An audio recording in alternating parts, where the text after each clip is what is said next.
Hey, it's me. There's something that lives inside you, something ancient, familiar, and whole. Most of us forget that it's there. Not because we're broken, because before we came into this life, a kind of forgetting had to happen. It's like falling asleep on purpose. Before birth, we come from a place that's wide awake. But as we prepare to enter this life, something shifts. We forget. Not by accident, more because the forgetting allows something important to happen. It lets us rediscover, not from the outside, from within. And that's what life becomes, this slow waking up. As kids, we learn the outer things first: walking, talking, handling the physical world. Underneath all that, there's something deeper trying to come through.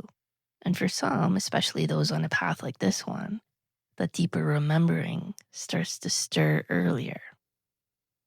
You might have felt that, like a faint sense that there's more, that you already know somehow, but can't quite reach it yet. And maybe you've wondered, why the forgetting? Why don't we come in fully awake? I know I have.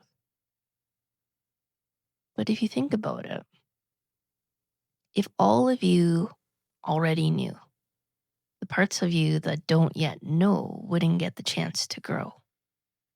They'd just be carried by the stronger parts. That wouldn't be real integration. That wouldn't be freedom. The deepest healing comes when every hidden part in you remembers on its own. Not because it was told, because it knew from the inside. You can probably feel this playing out in your life already.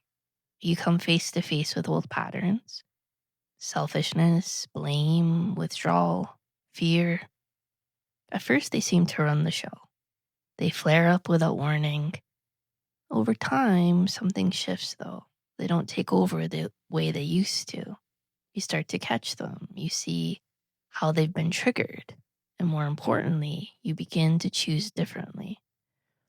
This is where you build real strength, because you're no longer hoping life stays smooth so you won't fall apart. You're learning how to stay steady even when life stirs the hard stuff up. You've probably noticed too that when you clear something in yourself, the same situation doesn't affect you anymore. Not in the same way. It's not that you don't feel anything, you do. It hits differently though. You're not pulled under. The part that used to react just isn't there. And that's real freedom. That's also why the inner knowing stays hidden at first, so that the disconnected parts can wake up on their own, so that the knowledge doesn't just come from the surface. Rather, it rises from the center of the parts that were once in the dark. Eventually, a new kind of awareness begins to flicker on. You feel it not as a thought, more as a quiet sense, clarity. It's not something you learn in school or from a book. It's something that feels like it's always been there. You begin to sense things in others too. You see their pain more clearly.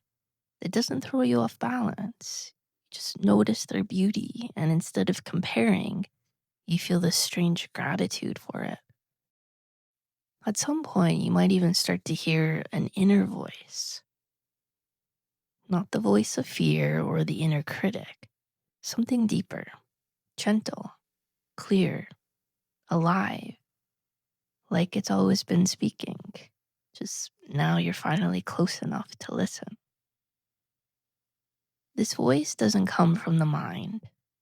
It comes through presence, through humility, through willingness to face the harder parts of yourself. And the more you do that, the louder that voice becomes.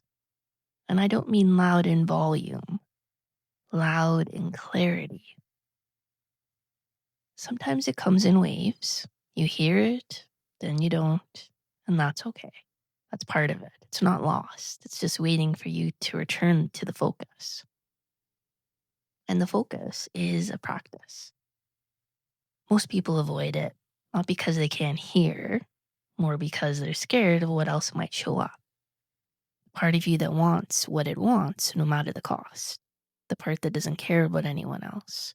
The part that still believes there's only so much love, so much time, so much safety to go around. Even that voice, though, has something to teach you. If you meet it honestly, if you look at it without collapsing into it. The more you confront that voice, call it out, hold it accountable without shame, the more room you make for something else to come through. Then one day, usually quietly, you'll recognize the divine voice, the one that's been there all along. You'll hear it speak in a way that fits what you need right now in this moment of your life. Not in general terms, not as a lofty idea, as a kind of inner truth that fits like a key in a lock. And from there, life changes.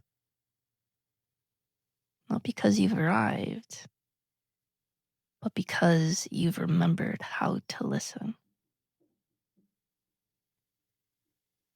Love you. Connect soon.